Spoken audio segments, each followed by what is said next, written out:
Alright, what's up guys? Josh Culler here, and real quick, I was just thinking about this because many of you guys have heard of my micro influencer theory or my micro community theory.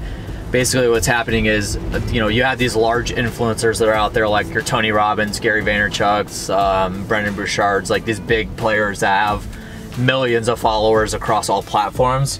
But then what's happening is, because it's easier than ever to actually put content out now from an influencer standpoint, is you have people like clients of mine that have thousands or hundreds of thousands of followers across all platforms, which makes them kind of a micro influencer.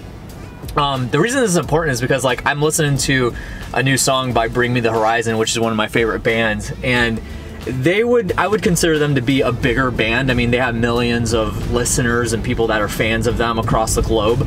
But then you got like bands that are smaller than them that have similar sounds. Maybe they tour with them and all that kind of stuff. And I like to look at the micro influencer community like rock bands, because you have these smaller rock bands that are still really good, but they haven't made a big enough name for themselves to have millions and millions of followers and people that listen to their music. But then you got bigger bands like a Metallica or Iron Maiden who have millions of followers and have been around for a long time. Same thing with influencers. You gotta build your influence over time, and it does take quite a bit of time to do that, and delivering value, building your community, connecting with them.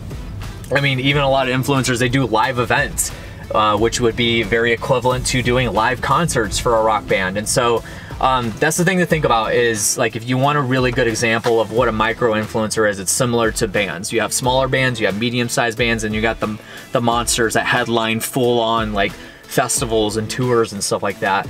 If you're an influencer that as a micro influencer, maybe you have hundreds of followers or thousands, just know that just because you're not at that million mark and you're not influencing millions of people, you still have the opportunity to connect very genuinely with that hundreds of followers or the thousands of followers that you have, and deliver value to them, because they're still going to get value out of there. There's bands that I listen to that are newer bands that maybe only have one album and maybe they have a couple thousand people that listen to them, but I like their music and it sounds good, so I'm gonna listen to it. So they're delivering value to me in some way, shape, or form. So just keep your eye on the ball, make sure that you're continuing to deliver value, deliver good content as a micro influencer, and maybe someday you're gonna be a Metallica. So that's what I got for you guys today.